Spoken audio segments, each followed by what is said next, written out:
Bon, pendant que Livia déconnecte, je me présente, mon nom est Anne Saris et pour vous introduire dans la démarche du collectif Contraste, nous avons pensé commencer par un récit empirico-fictif qui va vous permettre d'avoir un petit peu des idées de cas particuliers, de récits de vie lors de nos discussions de ces 3 jours. Donc, le récit concerne Madame Clémentine Terfa. Vous avez peut-être dans vos papiers une feuille verte. C'est ce récit-là que je vais vous lire. Et nous allons nous échanger la parole avec Benoît, s'il ne disparaît pas. C'est bon? Donc, voilà. Alors, née en 1978, Madame Clémentine Terfa est issue d'une famille modeste. Après une enfance au cours de laquelle ses difficultés d'apprentissage sont signalées, elle terminera ses études sans diplôme. Elle rencontre un compagnon avec qui elle se marie, a un enfant dans les années 2000.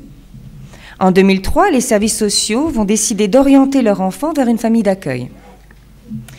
Et pendant une dizaine d'années, Madame Clémentine Terfa, son compagnon, vont vivre de petits boulots, de prestations sociales et recevront régulièrement la visite de leur enfant. En 2012, à la suite de dépenses importantes qu'elle a effectuées à partir du compte bancaire de son beau-père, elle va se disputer avec son mari. La dispute sera très violente. Inquiets pour sa santé, les voisins vont contacter la police. À leur arrivée, les agents sont hésitants et ils décident finalement de l'amener à l'hôpital. Là-bas, à l'hôpital, le psychiatre qui la reçoit va estimer que son état requiert une hospitalisation faite sans son consentement. À l'hôpital, elle est réfractaire au traitement médicamenteux qui lui est imposé, notamment parce qu'elle estime qu'il a des effets secondaires qui l'indisposent. Et elle va marquer son désaccord en faisant une grève d'hygiène, grève qui va mettre les infirmiers dans l'embarras. Après quelques jours, elle sera auditionnée par un juge à qui elle expliquera qu'elle n'a pas de souci de santé mentale, que lors d'altercations, elle a toujours eu tendance à hurler et que les dépenses qu'elle avait faites à partir du compte de son beau-père étaient en fait des donations à des associations religieuses. Et le juge va estimer que, je mets mes commentaires personnels, va estimer que l'hospitalisation peut être maintenue et donner son autorisation. Et l'on voit au procès-verbal de l'audition qu'elle a indiqué qu'elle avait besoin de repos. Donc elle sera internée et avant la sortie de l'hôpital, elle fera l'objet d'un programme de soins qui sera rédigé sans que son consentement ne soit nécessaire. L'assistante sociale de l'hôpital va demander l'ouverture d'un régime de protection au juge. Et pour ce faire, on va avoir besoin de déposer un certificat obligatoire de capacité.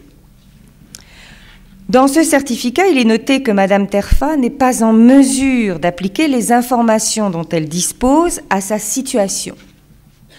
Et ceci est imputé à une immaturité affective et à des symptômes maniaco-dépressifs.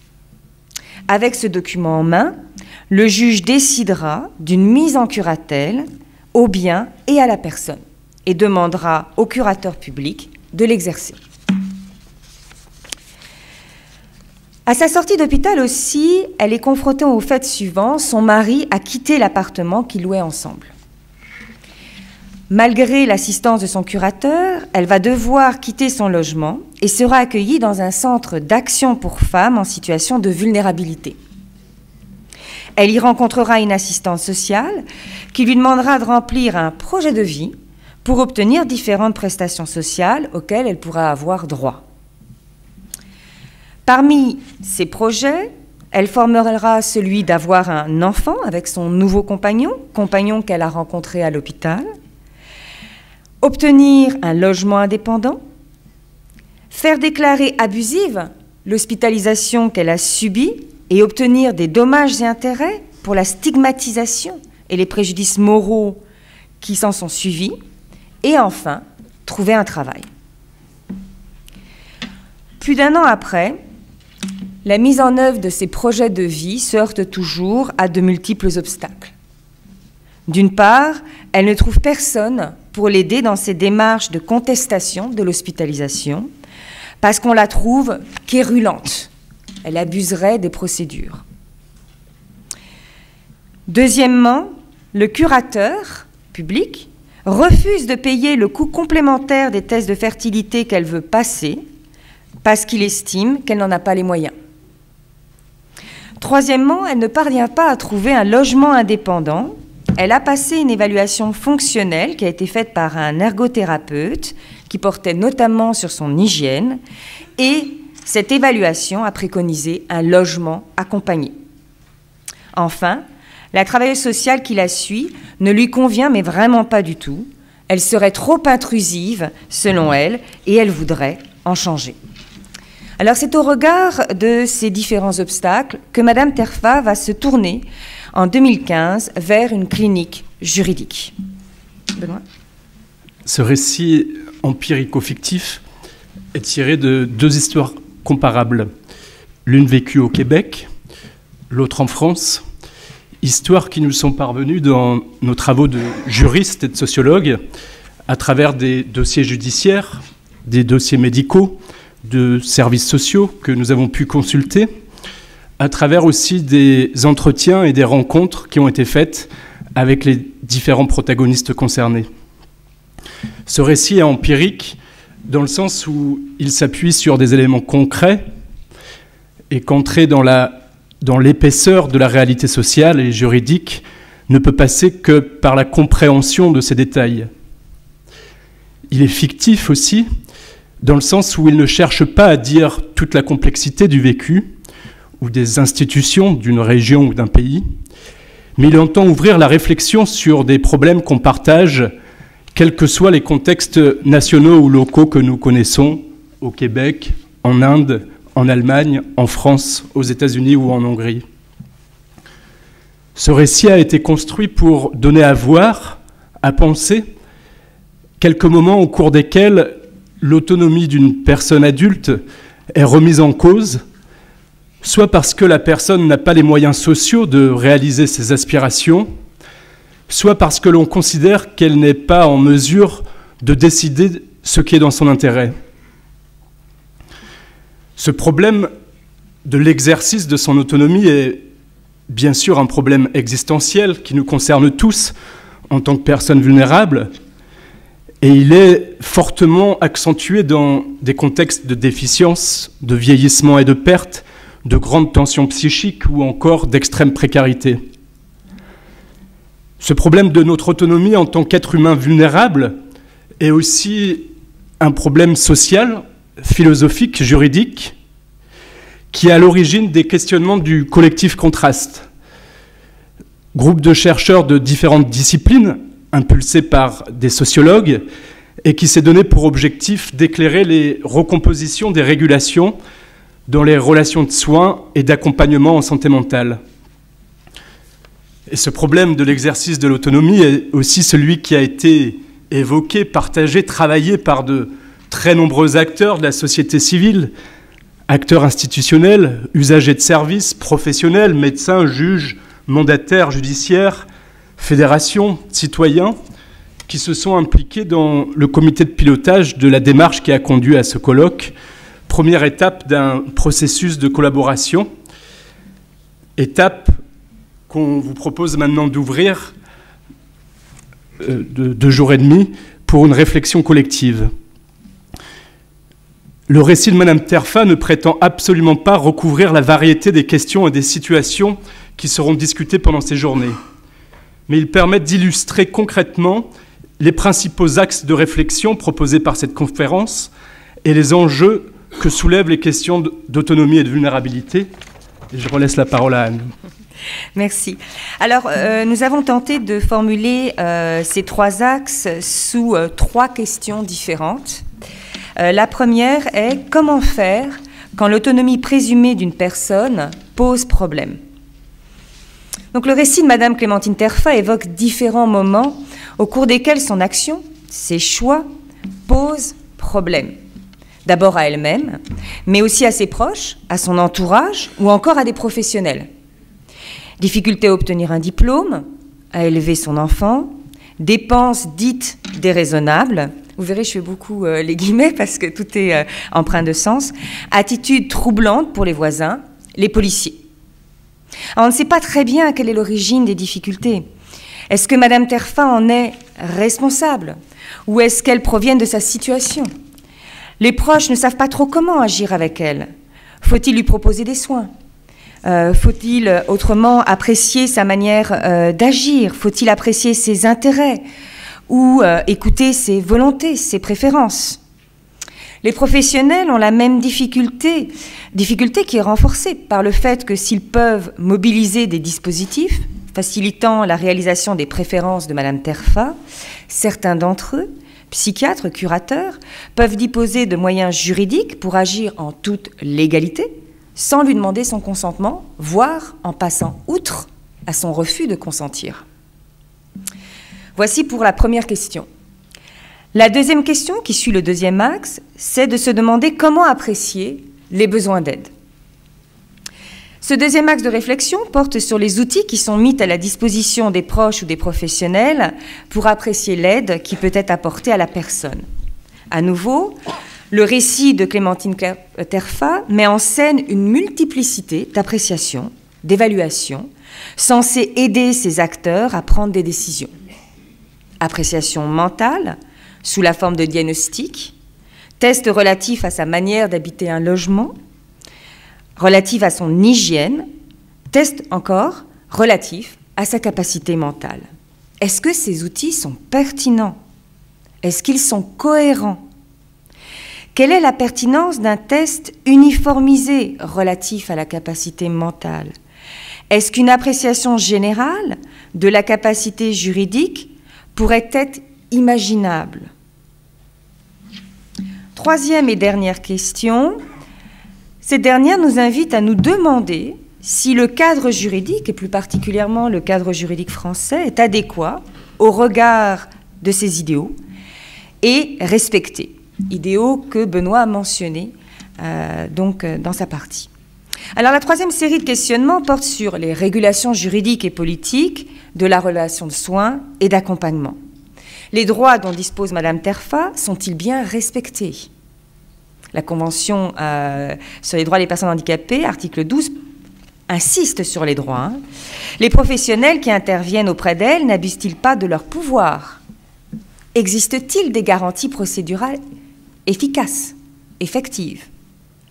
Au-delà du récit de Madame Terfa, ces questions sont celles que se pose toute personne dans sa vie ordinaire, mais aussi plus spécifiquement tout professionnel qui est amené à exercer son mandat. Ces questions se posent aussi plus largement au corps social et aux législateurs, notamment lorsqu'il est temps d'élaborer, d'amender, de faire évoluer des règles de droit, comme celles issues du Code civil ou encore celles relatives au Code de la santé. Historiquement, dans un contexte français, la réponse formulée est de présumer que tout adulte est capable de défendre ses intérêts. Alors progressivement, de nombreux droits sociaux, économiques, politiques ont été développés et déployés pour favoriser la réalisation, l'autonomie et des capacités de la personne.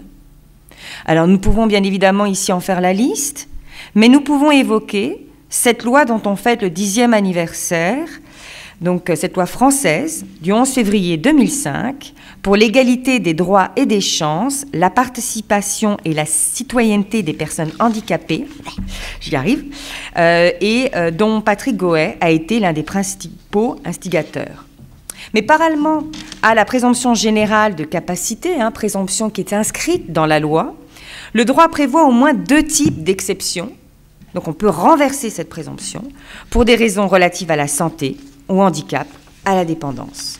Il s'agit d'une part des mesures civiles de protection, et il faut noter qu'il y a à l'heure actuelle plus de 800 000 personnes concernées par ces mesures en France, et deuxièmement, les mesures d'hospitalisation et de soins sans consentement qui concernent plusieurs dizaines de milliers de personnes chaque année en France. Alors on l'a déjà un petit peu vu, ce sont ces 2 exceptions notamment qui sont au cœur de la Convention de l'ONU sur les droits des personnes handicapées. C'est en tout cas aussi sur ces deux exceptions qu'il y a un changement de paradigme qui est proposé par le texte, notamment par cet article 12. Denis Robillard l'a déjà cité un petit peu, donc je passe, mais je mentionne que non seulement les États parties reconnaissent que les personnes handicapées jouissent de la capacité juridique dans tous les domaines sur la base de l'égalité avec les autres, on l'a déjà évoqué, et qu'ils prennent des mesures appropriées pour donner aux personnes handicapées accès à l'accompagnement dont elles peuvent avoir besoin pour exercer leur capacité juridique, et que ces mesures soient assorties de garanties appropriées pour prévenir les abus, respecter les droits, la volonté et les préférences de la personne concernée. Après quelques années de mise en œuvre, on sait que le comité de suivi, et Damian Tatic l'a rappelé, a constaté que les États signataires ne se sont pas appropriés ce changement de paradigme, l'observation numéro 1 évoquant un malentendu général en ce qui concerne la portée de l'article 12, et notamment au regard du passage d'un système de prise de décision substitutive à un système de prise de décision assistée. C'est bien cette interprétation de l'observation générale du comité qui est aujourd'hui au centre des débats.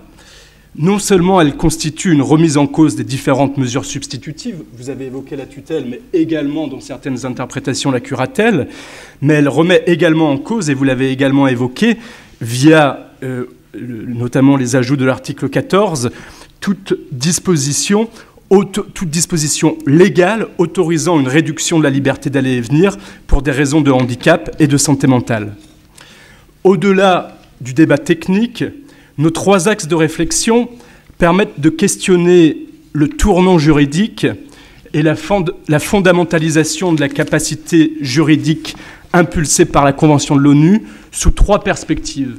Une perspective anthropologique, les capacités de fait qui sous-tendent la capacité juridique, nos capacités ordinaires, peuvent-elles et doivent-elles s'objectiver, ou sont-elles un attribut indiscutable de tout être humain? Deuxième perspective politique, quels moyens, et notamment économiques, quels moyens d'accompagnement se donne-t-on pour mettre en œuvre l'idéal des droits de l'homme et permettre à chacun d'exercer, quelle que soit sa vulnérabilité, son autonomie? Troisième perspective sociétale, les droits fondamentaux et la fondamentalisation de la capacité juridique s'imposent-ils à d'autres sources normatives, comme la justesse clinique, comme le discernement moral, ou encore la délibération collective, comme repère dans l'action? Alors je trouve plus mes termes, adresser, je suis désolée, Québec, pour réfléchir à ces questions, la conférence va se déployer essentiellement en 3 temps. Une première demi-journée dans laquelle nous allons revenir sur le contexte international qui a conduit au changement de paradigme au niveau des instances juridiques et politiques, aussi bien à travers les travaux précurseurs, les travaux militants, qu'au niveau d'une certaine doctrine juridique. Donc ça, c'est cet après-midi. Demain, lors d'une seconde demi-journée, nous chercherons davantage à saisir les conditions de réception de ce changement en France à travers le regard du CESE, on dit CESE, CESE, CESE, pardon, CESE. Conseil économique, social et environnemental. Merci. Et ensuite, nous aurons 2 demi-journées avec 12 ateliers qui ont été structurés à partir de nos 3 axes de questionnement. Enfin, lors d'une dernière plénière, nous reviendrons sur les enjeux institutionnels relatifs au suivi de la mise en place effective des normes véhiculées par la Convention relative aux droits des personnes handicapées, que ce suivi soit effectué par les organismes de la société civile en charge de suivre son mise en application, par le Comité des droits de la Convention, mais aussi par l'État. Et nous conclurons enfin sur la dynamique de réflexion collective. Alors, dernier mot pour conclure cette introduction, pour dire les objectifs en termes on va dire, tonalité, d'ambiance de ces 3 jours et sur les outils un petit peu qu'on a essayé de mettre à disposition. On aimerait que ces temps d'échange puissent aborder des questions techniques qui font controverse parmi les spécialistes et les questions qui nous concernent tous, chercheurs, usagers, citoyens, etc. On aimerait réussir à articuler ces deux niveaux, que les questions les plus techniques puissent être éclairées aussi bien par la rigueur des outils d'analyse que par la force de l'expérience. Pour cela, on vous propose vraiment une réflexion ouverte qui se construit à géométrie variable en fonction des contributions des uns et des autres, mais vous avez pu le voir, le programme est très dense. Je ne sais pas si tout le monde va pouvoir prendre la parole comme il le souhaiterait. Alors l'idée, c'est aussi de permettre de formuler vos questionnements, de formuler non seulement par des prises de parole orales, mais peut-être aussi sous des formes écrites, peut-être en mobilisant les ressources numériques qu'on a essayé disons qu'on a tout juste créé là, donc pour être moderne, un hashtag Twitter. Et puis on a mis en place une page Facebook pour potentiellement mettre des questionnements, des remarques comme ça un petit peu à chaud. Et puis bien sûr, pour disons, être aussi un peu plus classique, avoir une boîte à idées où vous pouvez écrire sur un papier, et puis on essaiera de rassembler tout ça, de capitaliser tout ça en fin de colloque, afin que tout ce qu'on échange, toute la richesse des expertises échangées ici, puisse vous être aussi sous une forme ou sous une autre restituée dans la suite de l'après-conférence. Voilà, je vous remercie.